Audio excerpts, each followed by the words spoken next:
Hey guys, xMovingTarget here, and Kitty was just pay the homelands and visit, and yeah, just to see what's cracking. But this video is about the build I use on my Nightblade that you saw in my last video, and I said I make one. So let's see what we got here. So let's first go with the gear. We have 5 pieces of Vicious Ophidian. You can get that by completing Sanctum Ophidia. Drops from the Serpent and from the daily boxes, of course, like the boots, the weekly boxes. I'm sorry. The traits I have on it are bad, but it's just random. You want to have small pieces here, divines like this. Again, and the big ones infused, but I didn't get lucky so far. There's impenetrable, divines, yeah. So 5 pieces of that. I mean, it's obvious why. If you don't have, or if you don't get the opportunity to get Vicious Ophidian, use Hunting Surage instead. Also pretty good. This just helps. You can restore stamina when you killed something. It's good in AoE fights. And of course, the 8% reduced to stamina ability cost is pretty good. Okay, 5 pieces of this or Hunting Surage. Then Ashen Grip, you just grab Ashen Grip, 2 pieces. I have hands and belt here, nothing special, just I made it well fitted because I had to sprint very much. Later on you can change that anyway. I mean, just craft some gear, it's not that expensive. The weapons also, daggers, Ashen Grip with crit. One I have disease on and the other one poison. It doesn't matter what you put on there, just what you like. It's basically, yeah. 2-hand Ashen Grip 2, crit and flame damage on it. Nothing special. For bow, on the second bar I use the Ashen Grip bow, this one here. It's also disease damage, but basically the glyph doesn't matter that much, put on what you like. Then jewelry, Shadow Walker, I only got this so far, so this one with health I maybe get rid of and get another this one instead for more stamina. So enchants on this one, you see max weapon damage on the rings, and on the neck I have spell resistance, because you lack survivability with this build, especially in medium armor. You lack so much spell resistance, and you will notice it. So to avoid that, I just put spell resistance on it. Damage is pretty good too.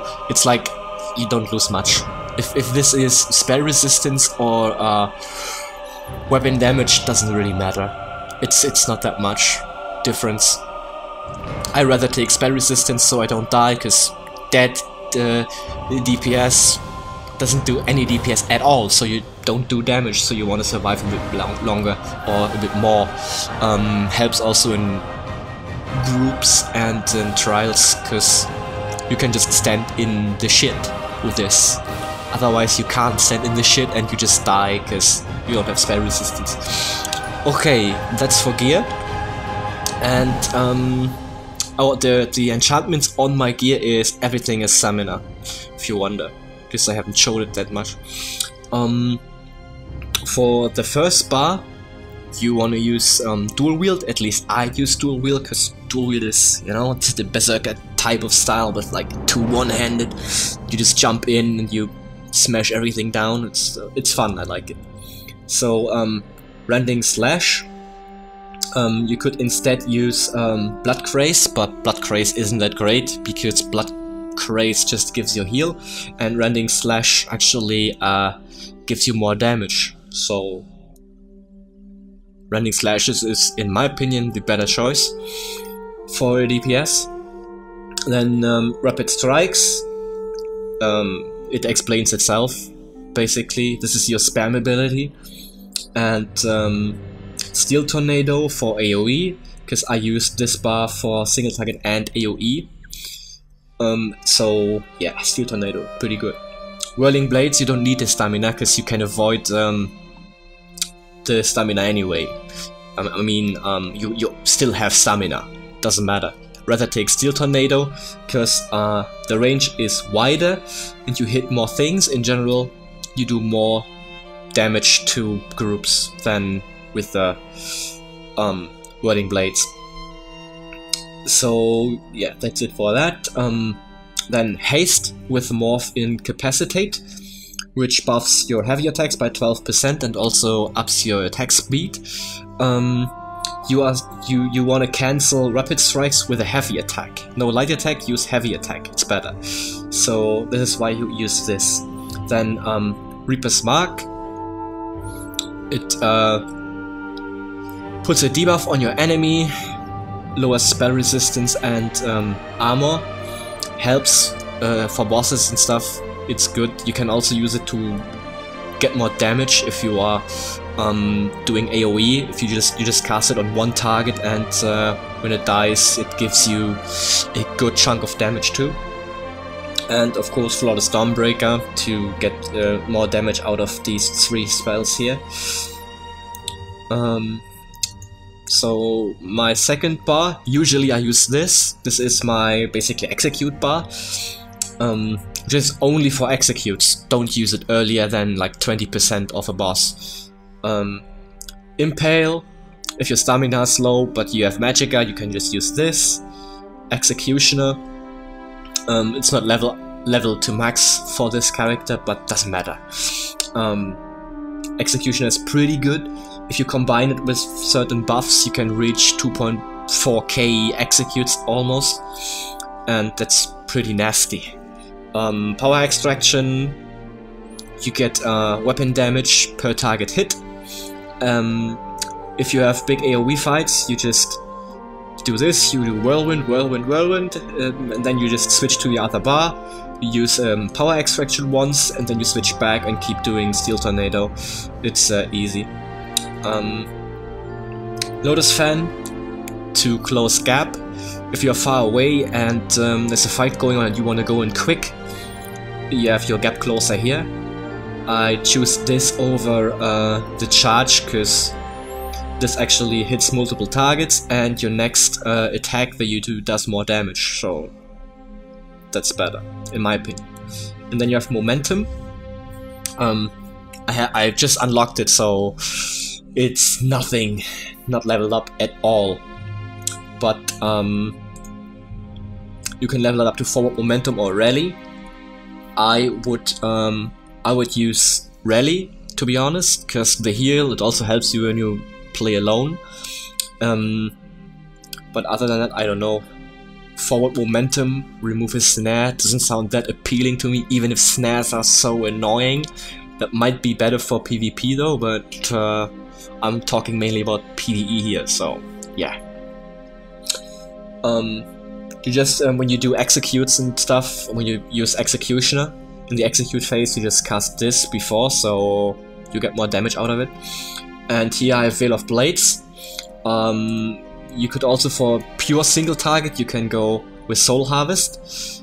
For the executes, you just do Soul Harvest, you do Momentum, and then you start the execute, and you get up to, like I said earlier, 2400 damage per execute with this. It's crazy. It's really, really crazy. For the rotation you want to use with this, and I also tell you what you can change here per situation. You start with Rending Slashes and you keep it up, and then you just spam Rapid Strikes, and you want to reapply Rending Slashes when it runs out, so you almost always have it running. That's basically it. For single target you only use these 2 spells, and you keep this Incapacitate, you keep it up all the time. And even this Reaper's Mark, if you have it on your bar, because there's actually good stuff to change out for it. If I even for Steel Tornado, but Reaper's Mark, if you are in an encounter that's pretty much AoE heavy, use this put in siphoning attacks and toggle it on, so you can spam the Steel Tornado all day and you do still pretty good damage and you never run out of stamina, so pretty good. And for Steel Tornado, if you use this just for single target, you can get rid of Steel Tornado and put in something like Lotus Fan or Impale or whatever from Assassination Trees, so you get the extra crit. So yeah, but the second bar I leave it like it is. You can just if you use bow instead, I would still keep it like that and put in poison arrow and snipe, and that's it. So you have a bit range. So yeah, that's it for the skills. I hope you understood what I said, because I think I was pretty fast, but yeah, you can figure it out. So for the stats now, this is what I have. I have 23 in health and 39 in stamina. I'm a Khajiit. I don't get any bonus to my health or to my stamina, and I still can work with this and get a good chunk of HP and stuff. So I just buff myself because it's more important about the stats when you are buffed, because in raid or group dungeon situation you have buff food in anyways. So here you have, can take a look. My health is 2678 and I have 2490 stamina, because I can't up stamina the way other races can by using a passive. I don't have passives for that. Yeah. 70% crit, I'm a Khajiit, so I get 6%. If I would be something else than a Khajiit, I would have 64%. But you can, as I said earlier, if you just change a skill, if you just have this too, and you put in like Lotus Fan here for example, and you look back in your bar, you have 3% more, so you can get a little bit more out. 73%. Pretty nice, if you ask me. 247 weapon damage, also good. You get buffed by decays and pots too. On my two hand it's 241, but you can buff it anyway with momentum.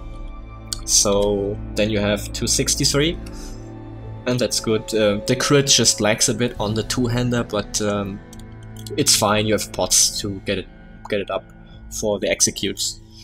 Other than that, this character is werewolf, but it doesn't matter. You can toggle in werewolf if you want some fun. Works. Werewolf is good DPS too, but that's another story. That's basically how it works. You can figure out yourself, or you find some other videos about being werewolf now and how it works and stuff. I also have all the PvP bonuses on, but you can basically just subtract it, and you have the stats I would have without it. So yeah, that's it for the build. And as a little bonus, I have some content for you which shows how this build works out in a combat situation. It's from Veteran Arena we did earlier. Keep in mind it's not the best overall, like DPS and stuff, and we had a ton of death because both me and the other Nightblade, Absolute, we went in there the first time ever on Stamina Nightblades, and we need some practice basically, because this plays so much different than Dragon Knight on Magicka. It's you have to be more careful and stuff so you don't die. It's a bit different. But anyway, I leave you with this, and I hope you'll enjoy the next part of the video and have fun and see you around.